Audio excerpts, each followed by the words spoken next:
Hey kids, this is Ivan again. I'd like to talk to you a little bit about how I handle initiative in my old school D&D game. Now, I don't use the standard D6 initiative where you roll at the beginning of every round.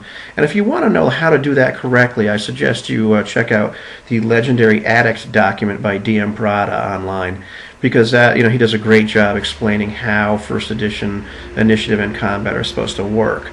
Now, I particularly like to use a D10 initiative, and there's a couple reasons for that. I don't like to use a D20 initiative like they do in Pathfinder, but I enjoy the cyclical nature of that sort of initiative.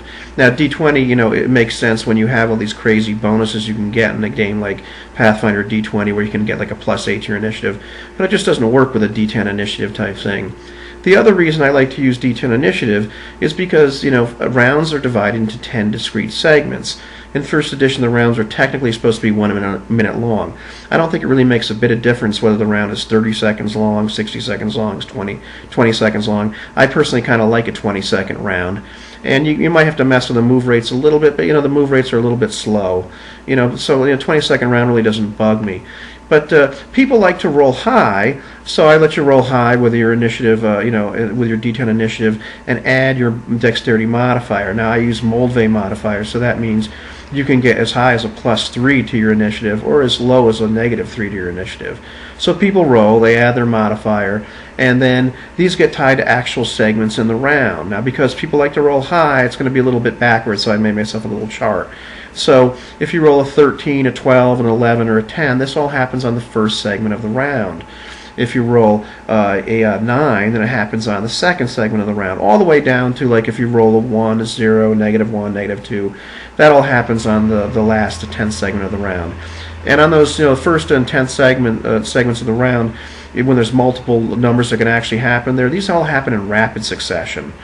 And so this, helps me out because, like, when spellcasters are casting a spell, I know what segment that it's going off on, and spells have casting times.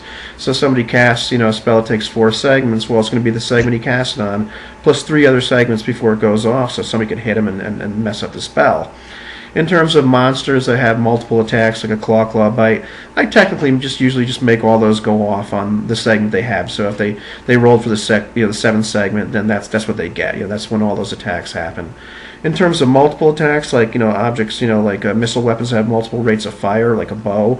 I'm gonna let you fire off your first arrow on the segment that you rolled for, and then 5 segments later, half the round later, that's when you get to fire your second arrow. Something like darts that has a fire rate of 3 per round.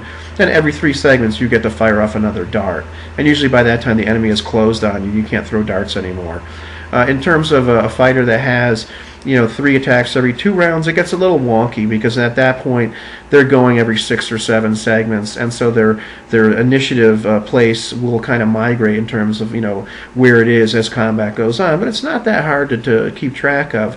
So that's what I do for initiative. I like to tie the D10 roll to segments. The cyclical initiative works fine, and the 20-second round isn't all that bad either.